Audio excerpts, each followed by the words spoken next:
Kevin, കഴിഞ്ഞ കുറെ മാസങ്ങൾ മുൻപ് നമ്മൾ എല്ലാവരും ചർച്ച ചെയ്തൊരു വ്യക്തിയാണ് കലാമണ്ഡലം സത്യഭാമ എന്ന് പറയുന്ന വ്യക്തി.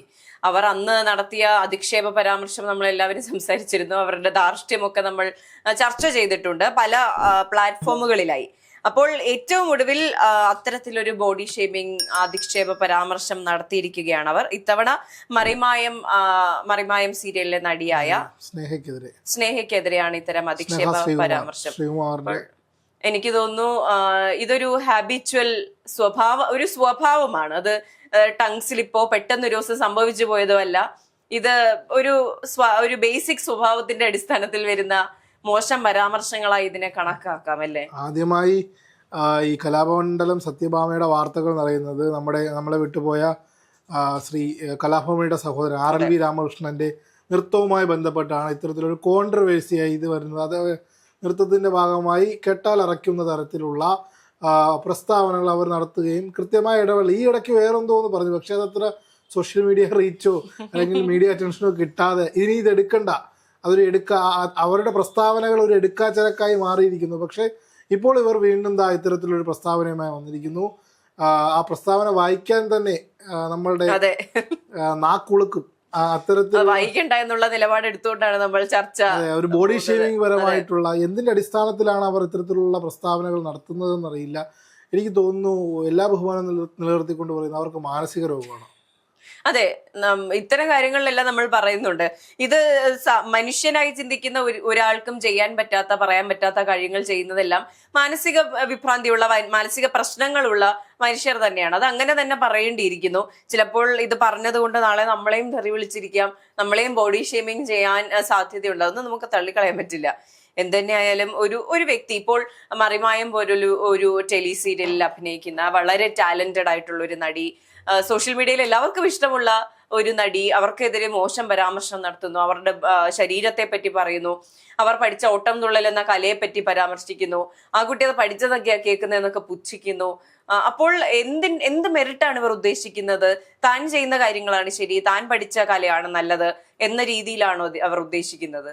അല്ല, അത്തരത്തിലല്ല. അവരുടെ താഴെയാണ് എല്ലാവരും. ഒരു സവർണ ഹിജമണിയാണ് അതിൽ കാണാൻ പറ്റുന്നത്. അവരൊരു അതിൽ കൂടുതലൊന്നും അതിൽ കാണാൻ കഴിയില്ല എന്നുള്ളതാണ്. അവർക്ക് താഴെയാണ് എല്ലാവരും. മറ്റുള്ളവരെ എല്ലാം ഒരു അവജ്ഞയോടെ കാണുന്ന, അവർ ചെയ്യുന്നതൊന്നും കലാരൂപമല്ല, അവർക്ക് മാത്രം, അതായത് ഈ സവർണ മേധാവിത്വത്തിനുള്ളത് മാത്രമാണ് ഇത്തരം കലാരൂപങ്ങൾ എന്ന് പറയുന്ന തരത്തിലുള്ള പ്രസ്താവനകളാണ് അവർ പുറത്തേക്ക് ഇറക്കി വിടുന്നത്. ബോഡി ഷേമിങ് എന്ന് പറയുമ്പോൾ ഒന്നും ഉദ്ദേശിക്കരുത്. ഈ കലാമണ്ഡലം സത്യഭാമയെ മേഘ കണ്ടിട്ടുള്ളതല്ലേ? അല്ല, ബോഡി ഷേമിങ് അല്ല. നോക്കൂ, എൻ്റെ ഇപ്പോഴത്തെ ഒരു നിലപാടനുസരിച്ച് ഏത് നാണയത്തിലാണോ നമ്മളെ ആക്രമിക്കുന്നത് അതേ നാണയത്തിൽ തിരിച്ചു നൽകണമെന്നാണ്. ധാർമ്മികത, പൊളിറ്റിക്കൽ കറക്റ്റ്നസ് എന്ന വാറോല, ഇതൊന്നും തന്നെ അത്തരത്തിൽ ചില കാര്യങ്ങളിൽ ഇതെല്ലാം അല്ല. ഇപ്പോ നോക്കൂ മേഘ, ഇപ്പോ എനിക്കും മേഘയ്ക്കും ഒക്കെ വരുമ്പോഴത്തേന് നമ്മൾ നേരത്തെ സംസാരിച്ച പോലെ തന്നെ ഈ നീതിബോധം അല്ലെങ്കിൽ ധാർമ്മികത, പൊതുബോധം, ഇതൊക്കെ കാറ്റിൽ പറത്തുന്നു. എന്നെയാണ് ഇത്തരത്തിൽ അധിക്ഷേപിച്ചെങ്കിൽ കൃത്യമായി ആ നാണയത്തിൽ ഇതിലും നല്ല രീതിയിൽ ലിറ്ററിക്കലായി മറുപടി കൊടുക്കാൻ കഴിയുന്ന മറുപടികൾ എല്ലാവരുടെ പക്കലുമുണ്ട്. പിന്നെ ഇവരെന്തിനാണ് ഇത്തരത്തിൽ മുരുന്നുള്ളതാണ്. നോക്കൂ, പൊളിറ്റിക്കൽ, നമ്മൾ കഴിഞ്ഞ ദിവസം നമ്മൾ ചർച്ച ചെയ്ത് കഴിഞ്ഞു പൊളിറ്റിക്കൽ പരാമർശങ്ങൾക്ക് പരനാറ് പ്രയോഗം, അതേപോലെ ആറാട്ടുമുണ്ടൻ, അതേപോലെ എട്ടുകാലി പ്രയോഗം, അതേപോലുള്ള കുറെ പ്രയോഗങ്ങൾ പൊളിറ്റിക്കൽ സിനാരികൾ നടക്കുന്നുണ്ട്. അത്തരമൊരു സാഹചര്യത്തിൽ സത്യഭാമ ഒരു ആർട്ട് ലെവലിൽ ഇത്തരത്തിലുള്ള പരാമർശങ്ങൾ നടത്തുന്നത്, സത്യഭാമയ്ക്ക് കൃത്യമായി അവർക്ക് എന്തോ ഒരു മാനസിക പ്രശ്നമുണ്ട്. ആ മാനസിക പ്രശ്നത്തെയാണ് ട്രീറ്റ് ചെയ്യേണ്ടത് എന്നാണ് പറയുന്നത്. ഇത്തരത്തിൽ മനുഷ്യനായി കാണും. വ്യക്തിബന്ധങ്ങളിൽ എന്തിനാണ് കലയായി അംഗീകരിക്കും. ഇപ്പോൾ എല്ലാ കലാരൂപങ്ങളും അംഗീകരിക്കാറുണ്ട്, നമ്മൾ എല്ലാ കഴിവുകളെയും അംഗീകരിക്കാറുണ്ട്. അതുപോലെ തന്നെ എന്ത് ജോലി ചെയ്യുന്നു, എങ്ങനെ ഇരിക്കുന്നു, മറ്റൊരാളുടെ ശരീരഘടന എന്ന് പറയുന്നത് നമ്മുടെ അധികാര പരിധിയിൽ വരുന്നതല്ലല്ലോ. ഇപ്പൊ എന്റെ മൂക്ക് കഴിയുന്നിടത്ത് എന്റെ സ്വാതന്ത്ര്യം കഴിഞ്ഞു. അതിനപ്പുറത്തേക്ക് കെബിൻ അങ്ങനെ ഇരിക്കുന്നു, കെബിൻ മെലിഞ്ഞിരിക്കുന്നത് എന്താന്ന് എനിക്ക് ചോദിക്കാൻ കഴിയില്ലല്ലോ. Beauty not lies in flesh, it's in the heart എന്നൊക്കെ മഹാനായ നമ്മുടെ മോഹൻലാൽ പറഞ്ഞു. അതെ, അത് നമ്മൾ കേട്ടിട്ടുള്ളതാണ്. അപ്പോൾ ഇത്തരത്തിൽ ബോഡി ഷേമിങ് നോക്കൂ, നമ്മൾ ഈ ബോഡി ഷേമിങ് പരാമർശങ്ങൾ, ഇത്തരത്തിലുള്ള പരാമർശങ്ങൾ വ്യക്തിബന്ധങ്ങളിലായാലും. പിന്നെ ഒരു കാര്യമുണ്ട്, ഇപ്പൊ സത്യഭാമയെ പോലെ ഈ പറഞ്ഞ മാനസിക പ്രശ്നങ്ങളുള്ള ആൾക്കാർ ഇത് തുറന്നു പറയുന്നു. സമൂഹത്തിൽ എല്ലാവരുടെയും മനസ്സിൽ ഇങ്ങനെ തന്നെയാണുള്ളത്.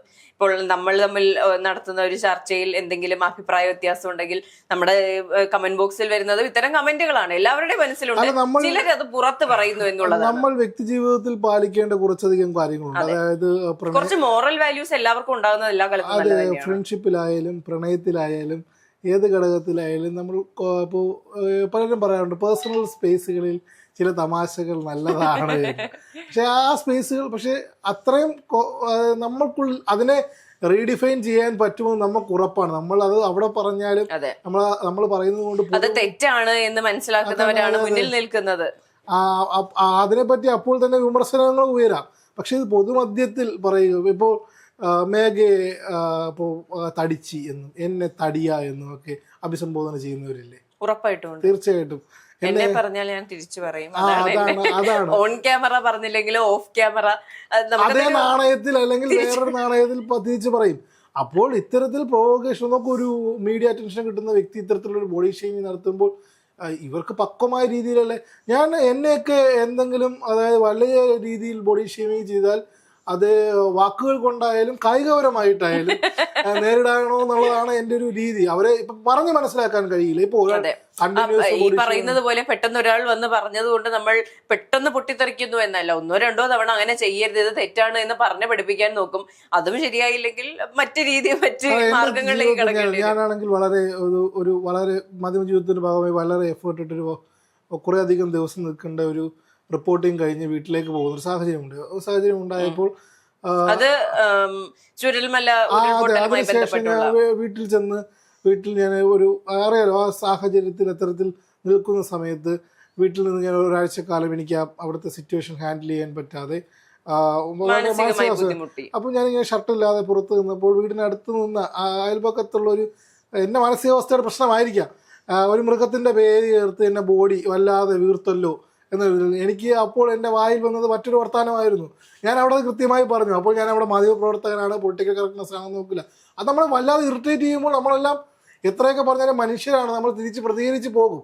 അതിപ്പോൾ മേഘ നേരത്തെ പറഞ്ഞില്ല, ഓൺ ക്യാമറ പറഞ്ഞില്ലെങ്കിൽ ഓഫ് ക്യാമറ മേഘയെ പോലുള്ളവർ കായികപരമായും വാക്കുകൾ കൊണ്ട് നേരിടുമെന്നുള്ളതാണ്. പക്ഷേ സത്യഭാമയൊക്കെ അത്തരത്തിൽ ഈ നിയമത്തിന്റെ വഴിയെ പോവുക എന്ന് പറയുമ്പോൾ നിയമത്തിന്റെ വഴിയെ പോയി കേസ് കൊടുത്ത് ഓക്കെ ന്യായ വ്യവസ്ഥ ഇവിടെ ഉണ്ട്, അവരെ ശിക്ഷിച്ചു, അതുകൊണ്ട് മനസ്സിന് ആത്മസംതൃപ്തി കിട്ടുമെന്ന് എനിക്ക് തോന്നുന്നില്ല. അതന്നെ ഞാൻ വിശ്വസിക്കുന്നുണ്ട്. നീതി ലഭിച്ചാൽ ആത്മസംതൃപ്തി കിട്ടുമെന്ന് ഞാൻ വിശ്വസിക്കുന്നുണ്ട്. പക്ഷെ അതല്ല എല്ലാ തവണയും നമുക്ക് ഇതുപോലെ പ്രതികരിക്കാൻ കഴിയണമെന്നില്ല. ഇത് നമ്മൾ ചിലപ്പോൾ ഞാൻ വളരെ ഹാപ്പി ആയിട്ട് നിൽക്കുന്ന ഒരു സിറ്റുവേഷനിൽ പെട്ടെന്ന് ഒരാൾ വന്നിട്ട് എന്നെ ഇങ്ങനെ ബോഡി ഷെയിം ചെയ്താൽ ഞാൻ ചിലപ്പോൾ വളരെ വിഷമത്തിലേക്കായിരിക്കും പോവുക. എൻ്റെ കോൺഫിഡൻസ് വല്ലാണ്ട് നശിക്കും. അടുത്ത കുറെ ദിവസങ്ങൾ എനിക്ക് ക്യാമറയ്ക്ക് മുന്നിൽ വരുമ്പോൾ വളരെ ബുദ്ധിമുട്ട് തോന്നുമായിരിക്കാം. അപ്പോൾ നമ്മൾ പറയുന്ന ഒരു വാക്ക് കൊണ്ട് അപ്പുറത്തിരിക്കുന്ന ആളെ അത് എങ്ങനെയാണ് ഇമ്പാക്ട് ചെയ്യാന്ന് നമ്മൾ ഇവിടെ തന്നെ ചർച്ച നടത്തുന്ന ഇപ്പോൾ എന്നെ ആയാലും ഹർഷയായാലും ആരെയായാലും ആങ്കേഴ്സിനായാലും എല്ലാവരെയും കമന്റ് ബോക്സുകളിൽ ബോഡി ഷെയ്മിങ് ചെയ്യാറുണ്ട്. ഇതൊരു പൊതുബോധമാണ്, അത് മാറണം എന്നുള്ളതാണ് എല്ലാവരോടും പറയാനുള്ളത്. സത്യഭാമയ്ക്കെതിരെ സ്നേഹ ശ്രീകുമാർ ഇത്തരത്തിലുള്ള നിയമ നടപടിയുമായി മുന്നോട്ട് പോകാം. അവരെ തിരുത്താൻ കഴിയില്ല. അവർക്ക് വേണ്ടത് നല്ല ട്രീറ്റ്മെന്റ് ആണ് കൊടുക്കേണ്ടത്. അവർക്ക് അധികാരപ്പെട്ട മക്കളോ ബന്ധുക്കളോ ഉണ്ടെങ്കിൽ കൃത്യമായിട്ടുള്ള ട്രീറ്റ്മെന്റ് നൽകുക. അവരെ പറഞ്ഞ് മനസ്സിലാക്കാനൊന്നും പറ്റില്ല. അല്ലെങ്കിൽ നമുക്ക് RLV രാമകൃഷ്ണന്റെ വിഷയവുമായി ബന്ധപ്പെട്ട് ഇത്രയും മാരകമായ വിമർശനങ്ങൾ ഇപ്പോൾ എനിക്കും മേഘയ്ക്കൊക്കെ നേരെ ഒരു വിഷയത്തിൽ ഒരു വിമർശനം ഉണ്ടാകുന്ന ഒരു സാഹചര്യം ഉണ്ടായാൽ അതിൽ തിരുത്തൽ വരുത്താനുള്ള ശ്രമങ്ങൾ നമ്മൾ നടത്തും. പക്ഷേ സത്യഭാമയെ പോലെയുള്ള ഇവരെ ഇനി പറഞ്ഞ് മനസ്സിലാക്കാൻ കഴിയില്ല. അവർക്ക് കൃത്യമായ മാനസിക രോഗമാണ്.